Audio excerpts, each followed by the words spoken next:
Look at the history at the center. 5 years ago, Texas A&M debuted the Higher Education Center here in McAllen. And so far, we've grown to 50 faculty and staff. We offer 9 undergraduate degrees. 3 of those will be new this fall.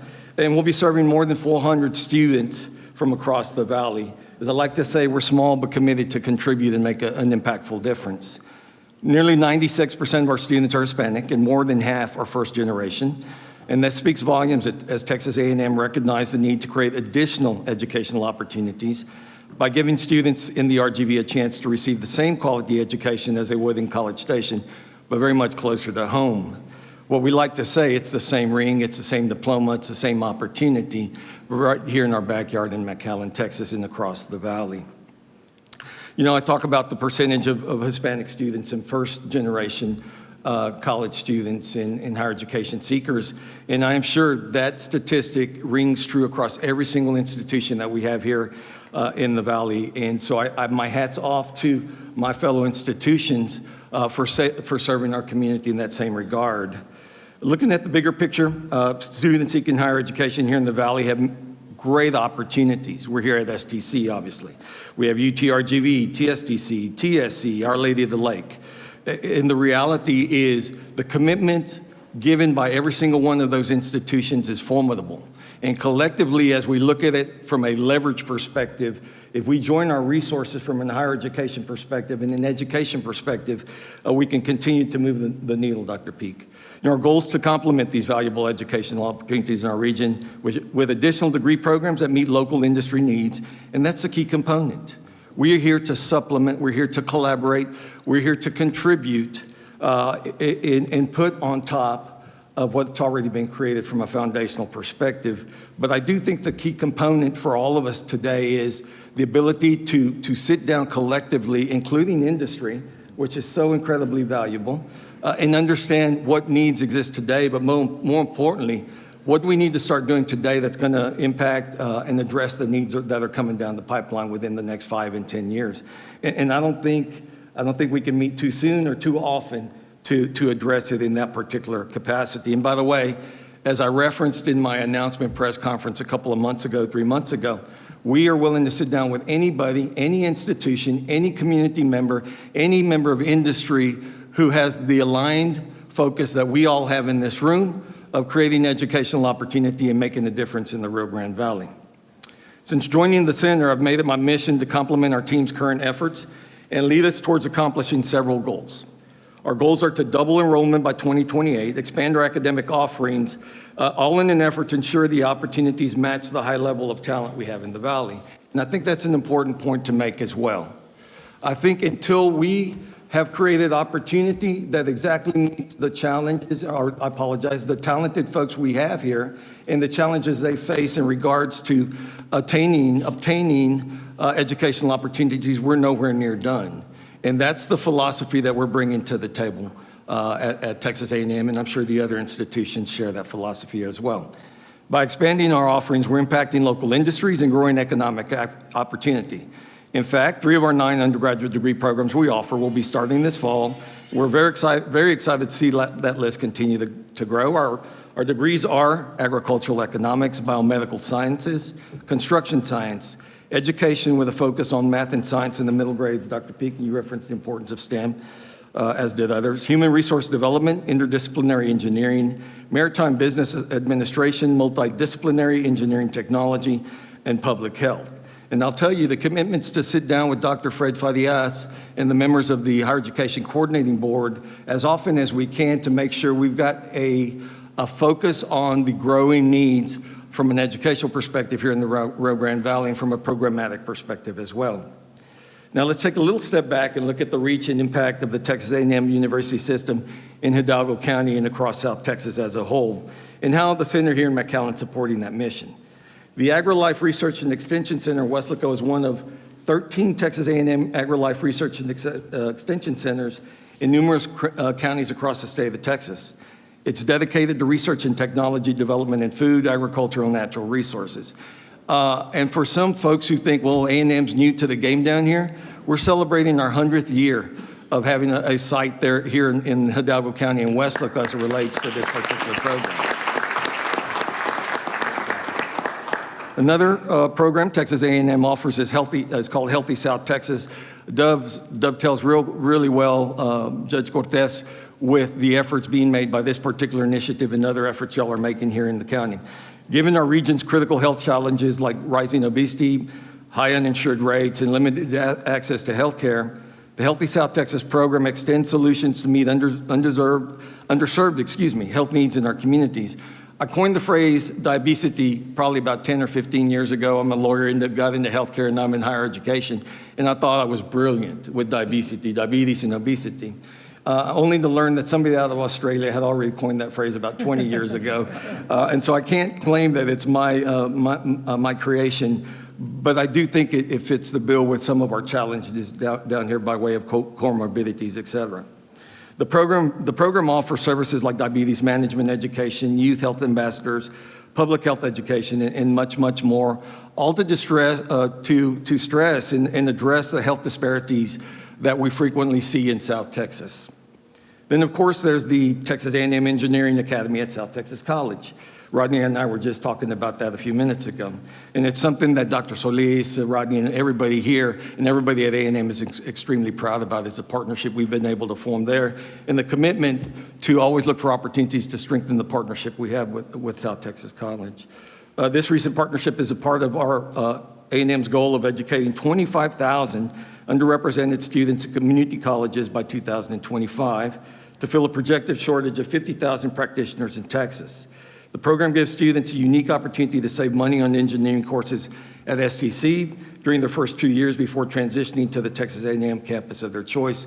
And I think we all understand and know that the financial challenges still faced by many of the folks here in South Texas are inhibitors to trying to obtain higher education or education of any source. And so that's of vital importance.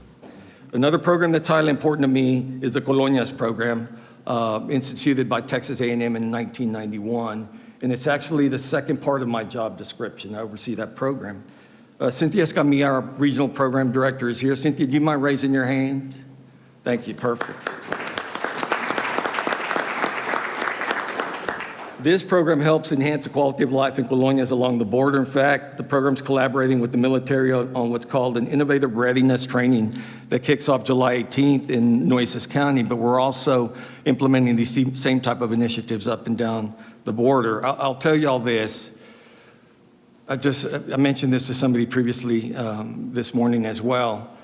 I'm incredibly motivated to be involved with this particular program, but I'm also incredibly demoralized when I go tour the colonias up and down the border and across the state of Texas. I was told earlier this morning we have 900 colonias alone here in Hidalgo County, and I know, Judge, you and your team are addressing those issues here. It's our goal as a colonia program with A&M in conjunction with Healthy South Texas to work with Hidalgo County, to work with all the counties up and down the river to try to address the disparities that currently exist. If you've not visited a colonia in your lifetime or within the last several years, I would urge you to please do so, because the reality is our fellow Texans in 2023 are living in extreme poverty. Many don't have running water, clean running water, electricity, plumbing. The things we take for granted when we get home after work, open our fridge to get a cold drink or whatever, are things that are an incredible luxury to these folks. So please, a personal favor on my part, dive in on this one with us. It's worth the effort, but by all means, take some time and go visit our colonias. These are our fellow residents, they're our fellow Texans, they're fellow human beings who deserve the same opportunities and dignities that most everybody else possesses in this country.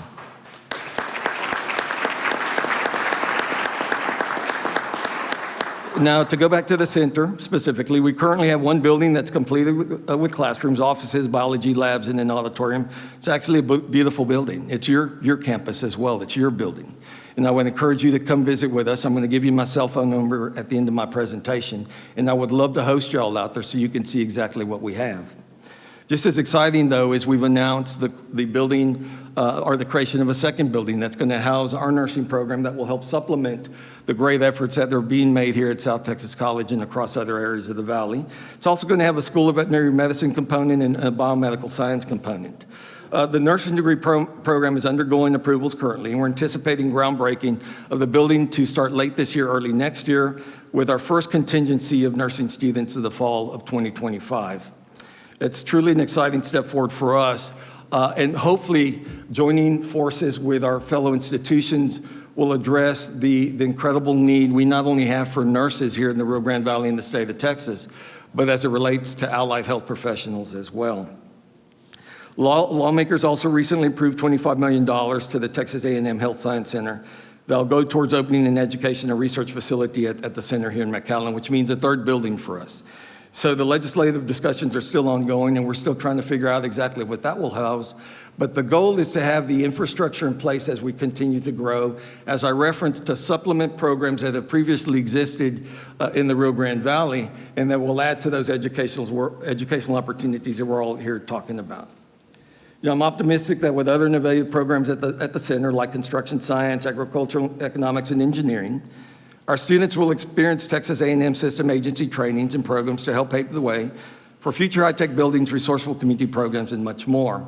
Rodney mentioned that it's just not our goal to educate, it's our goal to help folks find good jobs based on the qualifications that they receive through our educational programs. And that's got to be a must for us moving forward. It's the second part of that equation, but it's just as important as the first. I've got to also mention Dr. Peak, our advanced manufacturing program at the Port of Brownsville, is as part of our ability to listen to industry in that part of the Rio Grande Valley and to address those needs. It's a concentration on OSHA training, heavy equipment training, and cybersecurity training. The stated goal was 10,000 certifications between October of last year and October of this year. We'll exceed that by about 2,000, I believe, which is a great start with a commitment to continue expanding that program all across the valley, but working in conjunction with the programs that are already existed here at South Texas College. As for the impact to our region, I know that with Texas A&M President Banks' full support of the growth of our academic programs, our institution will continue to play an important local role in enhancing the United States-Mexico-Canada Agreement for Industrial Distribution and International Affairs. In addition to that, it's our goal, as I referenced, to continue to contribute in any way possible that we can, big, small, or otherwise, to what's already occurring across the valley. So in closing, let me say this: Texas A&M prioritizes student needs no matter where they are in their college career and how they want to complete it. We're prepared to support students that are ready to enroll right after high school, those that have some hours completed but no degree, those students with an associate's that are seeking a bachelor's, as well as local and international students that rely heavily on virtual instruction. With our dedicated staff and faculty and expanded broadband access, we can connect communities with resources and consider additional educational innovations and opportunities. I think the reality is this. I think we all recognize it's now time to think outside the box. It's all time for us to collaborate, not compete. It's time to us to communicate, to join resources when and if we can, where we can, for the betterment of the folks here in the Rio Grande Valley. Our forte is educational opportunities, and that's what we'll be concentrating on, but there's so many other components represented here in this room today and across the valley. And the table is big. The need for the table is big, and the room for the table is big.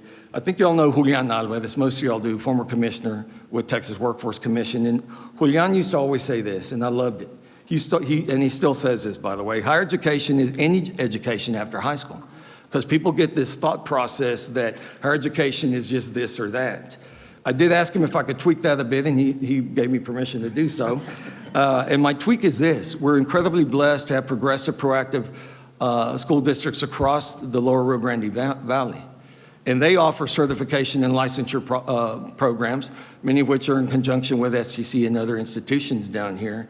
So higher education is truly any education that not only involves education after high school, but could involve education in high school if it's seeking a certification or a licensure that's going to give you an opportunity for a better paying job. So as I close, let me encourage y'all to continue this discussion, but I also encourage you to reach out to me, to the other institutions involved here. I'm almost done, Nia. I apologize for going over. But to all the other institutions, well, reach out to us, because we have to hear from you. The reality is we're only as strong as the private-public partnerships that we're able to form, and that's what's going to give us leverage to address the issues. Dr. Peak, others on this panel have already indicated the success we're having. Let's continue succeeding in all of our areas. I could not be more proud to be part of the conversation. I love being part of the fray with you guys. Let's go do some good. Gig 'em, and thank you very much.